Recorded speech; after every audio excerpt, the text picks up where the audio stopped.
நண்பர்களுக்கு வணக்கம். எல்லாரும் எப்படி இருக்கீங்க?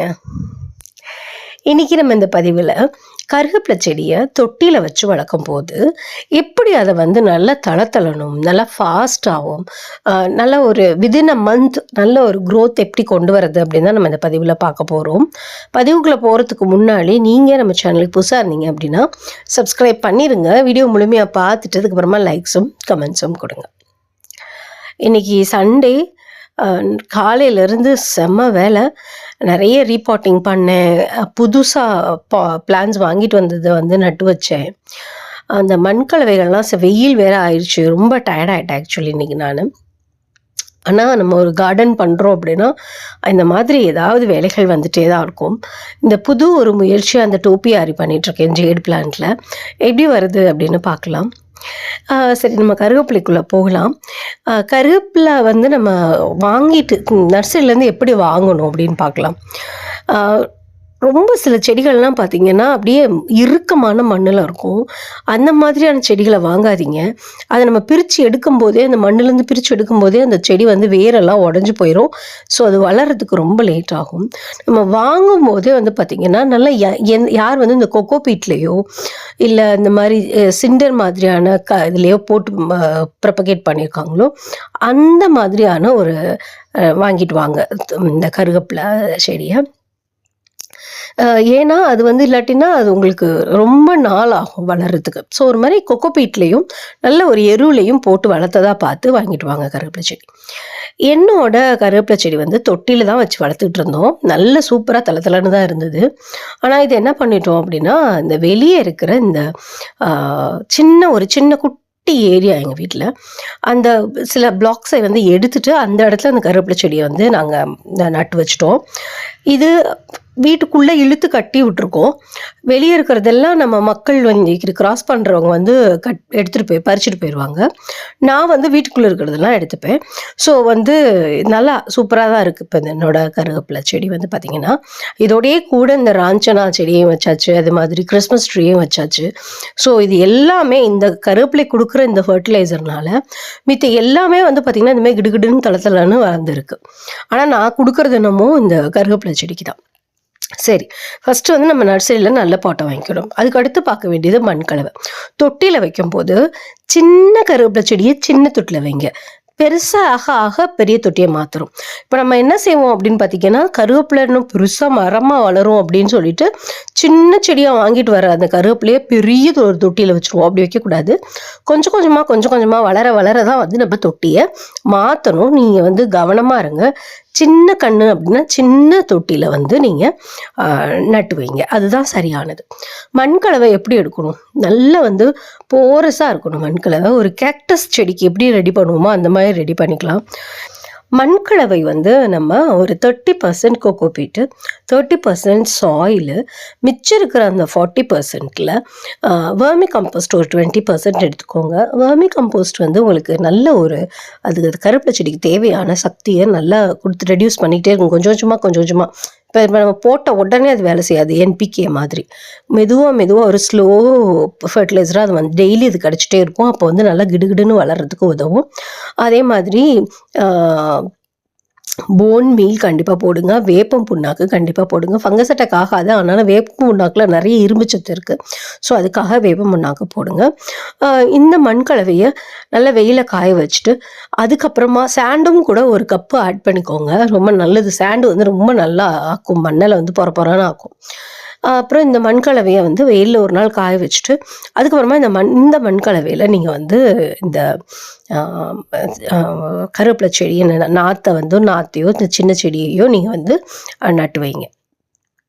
அதுக்கப்புறம் வந்து பார்த்திங்கன்னா வெயில் எங்கே வைக்கணும்? ஃபஸ்ட்டு நீங்கள் ரீபாட் பண்ணதுக்கு அப்புறமா ஒரு நிழலான இடத்துல 2 நாள் வச்சுருங்க. அதுக்கப்புறமா வந்து நம்ம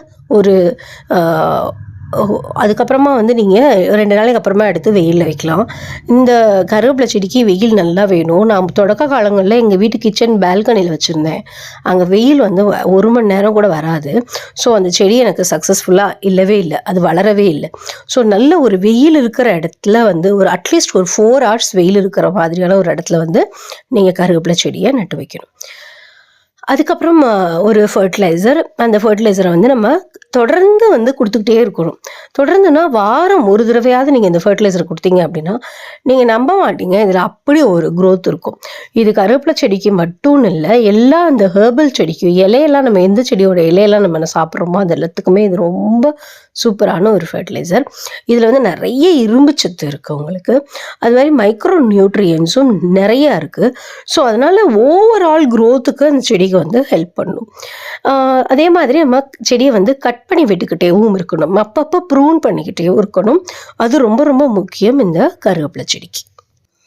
இன்னொரு முக்கியமானது இந்த கருவேப்பிலை வளர்க்குறத பார்த்தீங்கன்னா, எப்பவுமே வெளி ஆளுக கைப்படுற மாதிரியான ஒரு இடத்துல அந்த கருவேப்பிலை செடிய வச்சுறாதீங்க.